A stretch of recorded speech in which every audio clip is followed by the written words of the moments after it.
अस्सलाम वालेकुम स्टूडेंट। आज हम क्लास 7 जनरल साइंस का चैप्टर नंबर 1 यानी unit number 1 human organ system के बारे में डिस्कस करेंगे।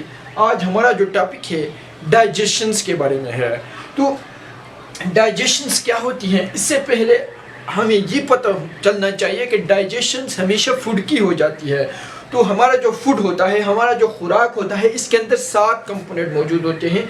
इस 7 मॉलिक्यूल से या 7 न्यूट्रिएंट से मिलकर बना होता है। तो कौन कौन से 7 न्यूट्रिएंट है? फूड के अंदर फैट होगा, फूड के अंदर कार्बोहाइड्रेट होगा जो मैंने यहाँ लिखा हुआ है, फूड के अंदर प्रोटीन होगा, फूड के अंदर water, vitamins, minerals and fibre. ये 7 कंपोनेंट मिलकर हमारा फूड बनाता है। इनमें ये जो फैट्स, कार्बोहाइड्रेट और प्रोटीन, इनको लार्ज कंपोनेंट ऑफ फूड बोला जाता है, और बाकी जो कंपोनेंट है water, mineral, vitamin and fibre, इनको स्मॉल कंपोनेंट ऑफ फूड या स्मॉल मॉलिक्यूल्स ऑफ फूड बोला जाएगा। तो सबसे पहले ये जो लार्ज कंपोनेंट है फैट, कार्बोहाइड्रेट और प्रोटीन, ये हमारे ब्लड में आसानी से एब्जॉर्ब नहीं होते हैं। तो सबसे पहले ये प्रोसेस ऑफ डाइजेशन से गुजरते हैं, और बाद में ये प्रोसेस ऑफ डाइजेशन से गुजरने के बाद ये स्मॉल कंपोनेंट में चेंज हो जाते हैं, और बाद में ये आसानी से हमारे ब्लड में शामिल होते हैं। तो यही डाइजेशन है, द प्रोसेस, वो process in which large molecule of food, food के जो बड़े मॉलिक्यूल है कौन कौन से? कार्बोहाइड्रेट फूड का एक बड़ा मॉलिक्यूल है, प्रोटीन फूड का एक बड़ा मॉलिक्यूल है, फैट्स फूड का एक बड़ा मॉलिक्यूल है, broken down into smaller molecule, ये छोटे मॉलिक्यूल में टूट जाएंगे। किसकी वजह से? By the action of enzymes. कुछ एंजाइम हो गए, कुछ केमिकल्स हो गए, जिनकी मदद से जूसेस, कुछ डाइजेस्टिव सिस्टम के कुछ ऑर्गन जूसेस पैदा करेंगे, जिनकी मदद से, एंड मसल्स और डाइजेस्टिव सिस्टम के अंदर जो मसल्स होते हैं उनकी मदद से लार्ज मॉलिक्यूल ऑफ फूड टूटकर छोटे मॉलिक्यूल ऑफ फूड में कन्वर्ट होते हैं टू एब्जॉर्ब इन ब्लड, ताकि ये आसानी से ब्लड में एब्जॉर्ब हो जाए। ठीक है, तो लार्ज मॉलिक्यूल आसानी से ब्लड में एब्जॉर्ब नहीं होते थे, तभी इनको पहले स्मॉल मॉलिक्यूल में कन्वर्ट करना लाजमी है, और इसी प्रोसेस को डाइजेशन बोला जाता है। अभी लार्ज मॉलिक्यूल ऑफ फूड हमने पहले जिक्र किया है। कार्बोहाइड्रेट हमारे पास एक लार्ज मॉलिक्यूल ऑफ फूड है। तो कार्बोहाइड्रेट्स, जब डाइजेशन कार्बोहाइड्रेट की मुकम्मल हो जाती है तो कार्बोहाइड्रेट स्मॉलर मॉलिक्यूल में कन्वर्ट हो जाता है। ठीक है, तो कार्बोहाइड्रेट जो हम मुंह से कार्बोहाइड्रेट खाते हैं वो टूट कर डाइजेशन का प्रोसेस के एंड पे हमें ग्लूकोज बना कर देंगे, यानी एक कार्बोहाइड्रेट टूट कर बहुत सारे ग्लूकोज बना कर देंगे, और ये ग्लूकोज हमारी ब्लड में आराम से, आसानी से एब्जॉर्ब हो जाएगी। इसके बाद ये जो ग्लूकोज है ये ब्लड में आसानी से क्या हो जाएगी? एब्जॉर्ब। दूसरा हमारा जो लार्ज मॉलिक्यूल है वो प्रोटीन है। प्रोटीन भी लार्ज मॉलिक्यूल है, ये भी ब्लड में आसानी से एब्जॉर्ब नहीं होता, तो पहले इनकी डाइजेशन होकर स्मॉल मॉलिक्यूल में कन्वर्ट होना चाहिए। तो प्रोटीन टूट कर, प्रोटीन की डाइजेशन होने के बाद अमीनो एसिड मिल जाता है, और यही अमीनो एसिड आसानी से ब्लड में एब्जॉर्ब होगा। तीसरा जो है फैट्स, फैट्स भी लार्ज मॉलिक्यूल है, ये भी पहले टूट जाएगा छोटे मॉलिक्यूल। तो फैट का जो छोटा मॉलिक्यूल है वो है फैटी एसिड्स। तो फैटी एसिड आसानी से क्या हो जाएंगे? ब्लड में एब्जॉर्ब हो जाएगा। तो यहाँ पर आपको ये नतीजा भी अखज़ होता है कि एक कार्बोहाइड्रेट टूटकर बहुत सारे ग्लूकोज बनाता है, तो इसका मतलब है ग्लूकोज, बहुत सारे ग्लूकोज मिलकर एक कार्बोहाइड्रेट बनाता है। इसी तरह एक प्रोटीन टूटकर बहुत सारे अमीनो एसिड बनाता है, तो इसका मतलब है बहुत सारे अमीनो एसिड मिलकर एक प्रोटीन बनाती है। इसी तरह फैट के बारे में भी है। अभी ये ग्लूकोज, ये अमीनो एसिड, ये फैटी एसिड आसानी से ब्लड में एब्जॉर्ब हो जाते हैं, और बाकी water, mineral, fibre and vitamin ये भी आसानी से ब्लड में एब्जॉर्ब होता है विदाउट एनी डाइजेशन। तो ये अनडाइजेस्टेड रहते हैं, इनकी डाइजेशन नहीं होती।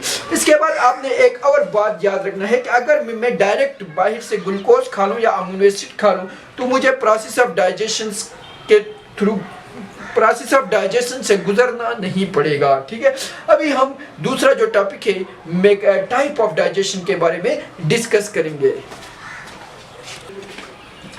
टाइप ऑफ डाइजेशन, तो बेसिकली डाइजेशन दोनों टाइप का मतलब है कि दोनों टाइप ऑफ डाइजेशन में large molecule of food broken down होकर स्मॉल मॉलिक्यूल ऑफ फूड में कन्वर्ट हो जाएंगे। ठीक है, तो दो टाइप की डाइजेशंस होती हैं, एक को केमिकल डाइजेशंस बोला जाता है और दूसरा को मैकेनिकल डाइजेशंस बोला जाता है। तो केमिकल डाइजेशंस वो डाइजेशंस होती हैं जो एंजाइम्स और जूसेस की मौजूदगी में होती हैं, जिनके लिए एंजाइम और जूसेस का होना लाजमी है। डाइजेशंस अगर लार्ज मॉलिक्यूल कन्वर्ट होते हैं स्मॉल मॉलिक्यूल में by the action of enzyme plus juices, तो इस टाइप की डाइजेशंस को हम केमिकल डाइजेशंस बोला जाएगा। अगर हमारा जो फूड होता है लार्ज मॉलिक्यूल कन्वर्ट होते हैं small molecules by the action of muscles and teeth, दांत और मसल्स, डाइजेस्टिव सिस्टम्स में कुछ मसल्स होते हैं जिनकी मदद से ब्रेक डाउन होगी, तो इसको मैकेनिकल डाइजेशंस बोला जाएगा। अब ये केमिकल डाइजेशंस तो पता चला एंजाइम और जूसेस की वजह से होती हैं। तो डाइजेशन किसकी होती है ये हमने पढ़ा है, कार्बोहाइड्रेट की डाइजेशन होती है, प्रोटीन की डाइजेशन होती है, फैट्स की डाइजेशन। तो केमिकल डाइजेशन, कार्बोहाइड्रेट की केमिकल डाइजेशन मौत में होती है, क्योंकि मौत में एक सेलिवरी ग्लैंड होते हैं जो सिलेवा पैदा करता है, थूक पैदा करता है। इसके अंदर कार्बोहाइड्रेट डाइजेस्टिंग एंजाइम होते हैं तो जो कार्बोहाइड्रेट की केमिकल डाइजेशन करते हैं, क्योंकि एंजाइम है कार्बोहाइड्रेट डाइजेस्टिंग एंजाइम है, तो एंजाइम हमेशा केमिकल डाइजेशन करता है। और प्रोटीन की जो केमिकल डाइजेशन है वो स्टमक में शुरू हो जाती है, क्योंकि स्टमक में जो जूस पैदा होता है गैस्ट्रिक जूस, इसमें प्रोटीन डाइजेस्टिंग एंजाइम भी मौजूद होते हैं। ठीक है, इसके बाद फैट की डाइजेशन स्मॉल इंटेस्टाइन में स्टार्ट होती है और यहीं पे भी खत्म होती है। ठीक है, तो केमिकल डाइजेशन मुंह में भी होती है, केमिकल डाइजेशन स्टमक में भी होती है, chemical digestion in small intestine में भी होती हैं। केमिकल डाइजेशन ऑफ कार्बोहाइड्रेट मुंह में होती है, chemical digestion of protein stomach में होती है, chemical digestion of fats small intestine में होती है। इसके बाद मैकेनिकल डाइजेशन की बात करते हैं तो ये माउथ एंड स्टमक में होती है। माउथ के अंदर दांत होते हैं और ये टेम्पोरल कुछ मसल्स होते हैं जो दांतों को प्रेस करने में मदद करते हैं और मैकेनिकली फूड को ब्रेक डाउन करते हैं। ठीक है, और स्टमक के मसल्स केमिकल डाइजेशन के साथ साथ फिजिकली फूड को ब्रेक डाउन भी करते हैं। Physical break down of food, mechanical digestion में फूड की ब्रेक डाउन फिजिकली होती है जिसमें कोई केमिकल्स इन्वॉल्व नहीं होते और इन केमिकल को जनरली एंजाइम का नाम दिया जाता है। तो no enzyme involvement, mechanical digestion में कोई एंजाइम इन्वॉल्वमेंट नहीं होता, नो एंजाइम इन्वॉल्वमेंट्स। ये सिंपल सा टॉपिक था chemical digestion and mechanical digestion का।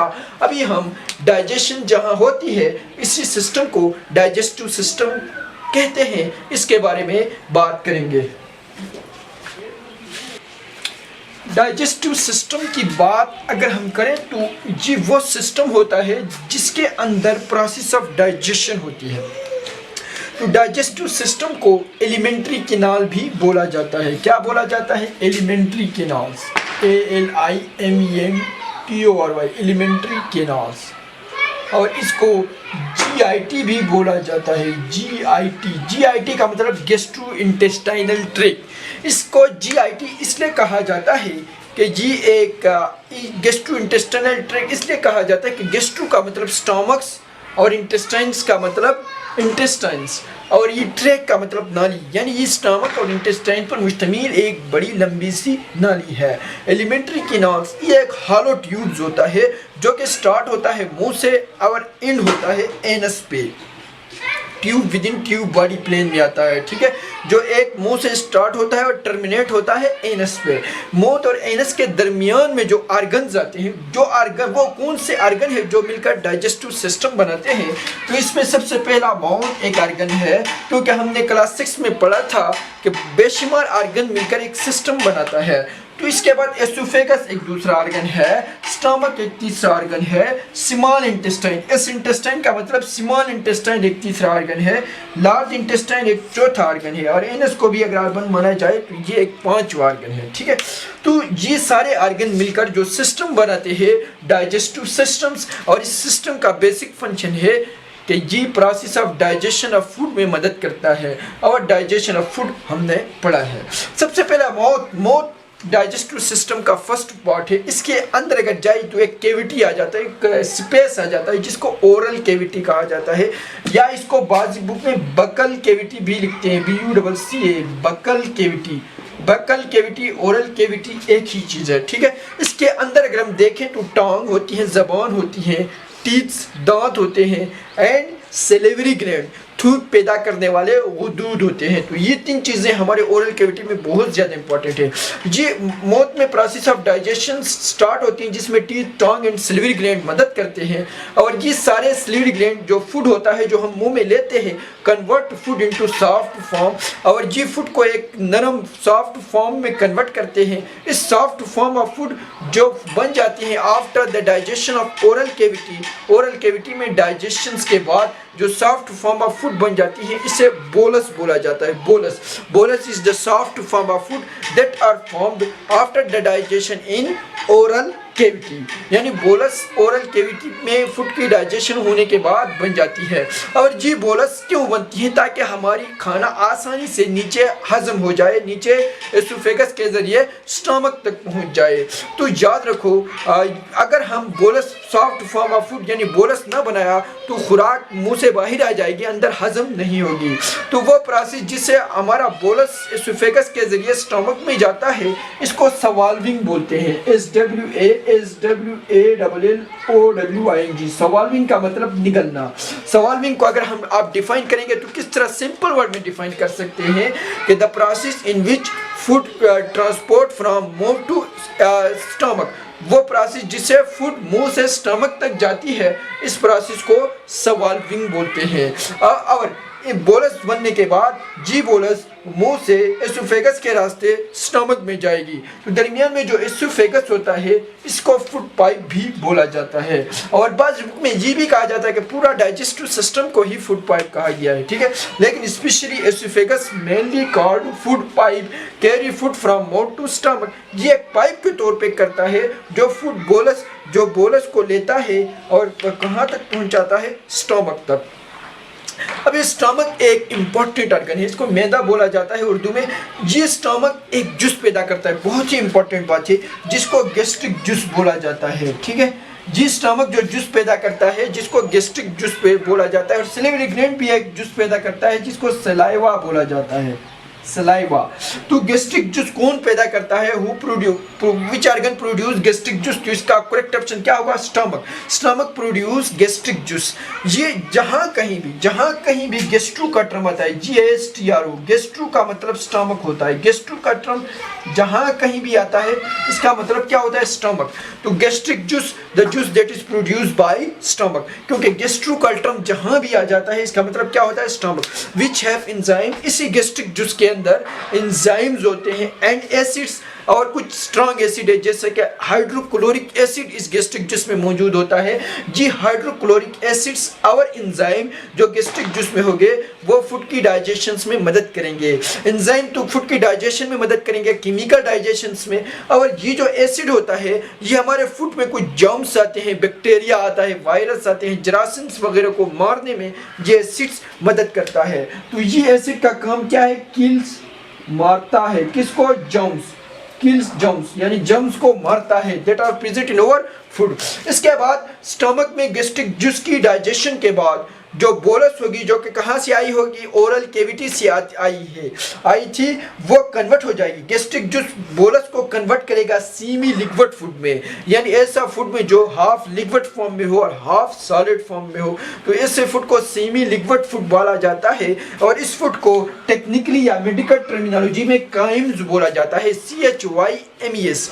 CHYMES का मतलब क्या होता है? काइम्स। CHYMES का मतलब काइम्स होता है। तो बोलस जो ओरल कैविटी में बनी है वो स्टमक में गैस्ट्रिक जूस की डाइजेशन के बाद काइम्स बनी है, ठीक है। तो काइम्स भी एक फूड है, semi liquid food that are formed after the digestion of gastric juice and bolus is the soft paste form of food that are formed after the digestion in oral cavity. अच्छा, इसके बाद ये crime बनने के बाद ये crime आ जाएगी small intestines में। तो स्मॉल इंटेस्टाइन से स्टमक से स्मॉल इंटेस्टाइन में क्या आएगी? काइम्स। और जी काइम्स आने के बाद स्मॉल इंटेस्टाइन रिसीव्ड करेगा, ले लेगा पेनक्रियाटिक जूस को कहाँ से? From pancreas. तो हु प्रोड्यूस पेनक्रियाटिक जूस कौन पैदा करता है? तो इसका करेक्ट ऑप्शन होगा पेनक्रियास। एंड बाइल जूस और बाइल जूस भी रिसीव करेगा। कौन रिसीव करेगा? Small intestine. कहाँ से? From levers. तो विच आर्गन प्रोड्यूस बाइल जूस या बाइल? तो इसका करेक्ट ऑप्शन होगा लीवर। लीवर बाइल जूस या बाइल प्रोड्यूस करता है। And complete process of digestion, ये दोनों juices bile juice from liver and pancreatic juice from pancreas inter received हो जाएगी या इंटर हो जाएगी, दाखिल हो जाएगी स्मॉल इंटेस्टाइन में और काइम्स की डाइजेशन कंप्लीट करेगा।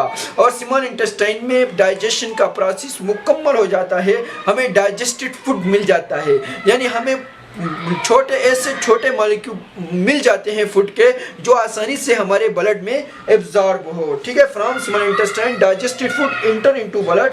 स्मॉल इंटेस्टाइन में दो रास्ते हो जाएंगे। देखो, स्मॉल इंटेस्टाइन में फूड की डाइजेशन मुकम्मल होती है। Which part of the digestive systems process of digestion completed? कौन सा डाइजेस्टिव सिस्टम के कौन से पार्ट में डाइजेशन का प्रोसेस कंप्लीट होता है? तो इसका option correct option small intestine होगा। तो स्मॉल इंटेस्टाइन से जो डाइजेस्टेड फूड होगा, जो हमारे ब्लड में आसानी से शामिल होगा, वो ब्लड में शामिल हो जाएगा।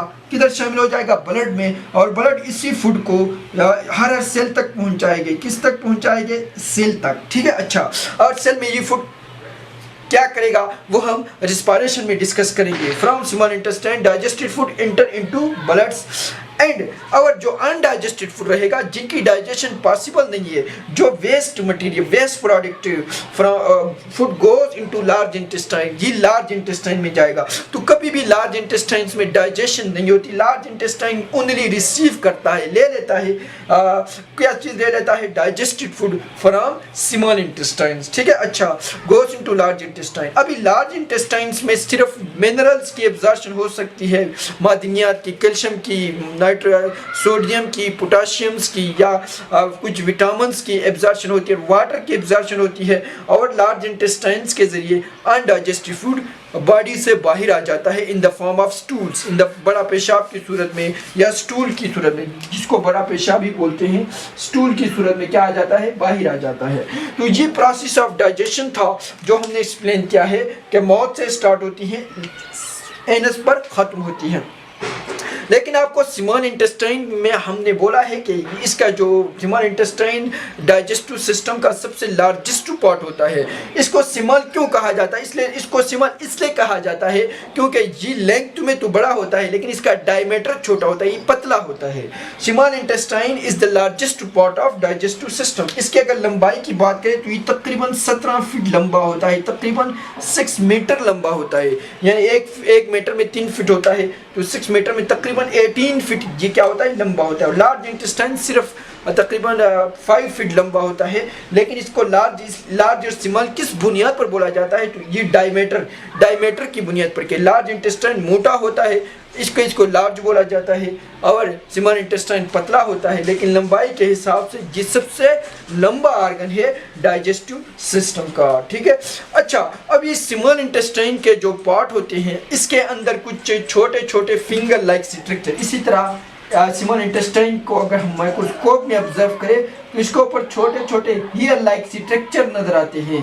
इन हियर लाइक स्ट्रक्चर को विलाई बोलते हैं, VILLI, विलाई। ये विलाई स्मॉल इंटेस्टाइन से डाइजेस्टेड फूड को ब्लड में एब्जॉर्प्शन करने में मदद करती है by increasing surface area of small intestine. ये स्मॉल इंटेस्टाइन का सरफेस एरिया बढ़ाती है। जब सरफेस एरिया बढ़ जाएगा तो मैक्सिमम जो डाइजेस्टेड फूड होगा वो ब्लड में शामिल हो जाएगा। ठीक है, क्योंकि जब स्मॉल इंटेस्टाइन के जो वॉल है, इनके अंदर ब्लड कैपिलरीज होती हैं। जिन ब्लड कैपिलरीज में क्या होगा? ब्लड होगा ऑब्वियसली। तो स्मॉल इंटेस्टाइन जब स्मॉल इंटेस्टाइन का सरफेस एरिया को बढ़ा देती है तो ब्लड वेसल्स ऊपर सरफेस पे आ जाती हैं और मैक्सिमम डाइजेस्टेड फूड ब्लड में शामिल होगा। मैक्सिमम डाइजेस्टेड फूड, अगर कार्बोहाइड्रेट मुकम्मल डाइजेशन हुआ, ग्लूकोज मिला, प्रोटीन मुकम्मल डाइजेशन हुआ तो अमीनो एसिड मिला, फैट मुकम्मल डाइजेशन हुआ तो फैटी एसिड मिला। अभी हम डायग्रामेटिकली देखेंगे कि डाइजेस्टिव सिस्टम्स कौन कौन से ऑर्गन पर मुश्तमिल है और किस तरह है, डायग्रामेटिकली हम देखेंगे। अब जब हम डाइजेस्टिव सिस्टम के बारे में बात करेंगे तो डाइजेस्टिव सिस्टम मुंह से स्टार्ट होता है, एनस पे ख़त्म होता है। तो अभी हम देखते हैं तो मुंह के अंदर जो कैविटी होगी इसे ओरल कैविटी बोला जाएगा। और ओरल कैविटी में कुछ ग्लैंड होते हैं, 3 पेयर ऑफ ग्लैंड होते हैं, 6 ग्लैंड होते हैं सिलिवरी ग्लैंड, जो के सलाइवा पैदा करेंगे। और जिस सलाइवा फूड की डाइजेशन में मदद करता है। इसके बाद ओरल कैविटी से खाना जो बोलस होता है जिसको हमने डिस्कस किया है, जी एसोफेगस के जरिए स्टमक में आ जाएगा। ये जो पाइप है इसको एसोफेगस या फूड पाइप बोला जाएगा। एसोफेगस बोलते हैं या फूड पाइप बोलते हैं। इसी के बाद ये खाना कहाँ आ जाता है, स्टमक में। जी स्टमक में स्टमक गैस्ट्रिक जूस पैदा करेगा, जो कि हमने डिस्कस किया हुआ है। वो स्टमक गैस्ट्रिक जूस पैदा करेगा और इस बोलस को काइम में कन्वर्ट करेगा। फिर जी स्टमक से जी खाना इस ट्यूब में आ जाएगा। ये जो एक्चुअली सी शेप स्ट्रक्चर होते हैं इसको स्मॉल इंटेस्टाइन बोलते हैं। जी स्मॉल इंटेस्टाइन यहाँ आकर पिछले साइड से यहाँ निकलता है। देखो जी ब्लैक से जो मैंने रिप्रेजेंट किया जी लार्ज इंटेस्टाइन है, और जो रेड से क्या है जी स्मॉल इंटेस्टाइन। तो स्टमक से खाना इस तरह आकर पीछे निकलकर इस तरह एक क्वाइल्ड स्ट्रक्चर बन जाता है स्मॉल इंटेस्टाइन का, जो कि लंगेस्ट पार्ट है डाइजेस्टिव सिस्टम का।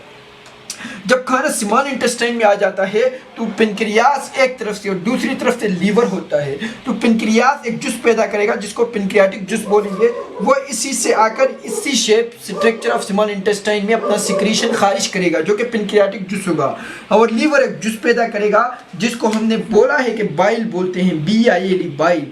जी बाइल इस डक में आकर यहाँ पर आ जाता है। एक पोच लाइक स्ट्रक्चर होता है लीवर के साथ। इसी पोर्शन को बोलते हैं गाल ब्लैडर, जो कि मैंने यहाँ लिखा है गाल ब्लैडर यही होता है। ठीक है, तो लीवर जब बाइल प्रोड्यूस करता है तो इस ट्यूब में आकर वो बाइल गाल ब्लैडर में स्टोर होता है, गाल ब्लैडर में जमा हो जाता है। जब खाना स्मॉल इंटेस्टाइन में पहुँच जाता है तो गाल ब्लैडर से जी बाइल निकलकर यहाँ से निकलकर पिछले साइड से जी इस डक में आ जाता है।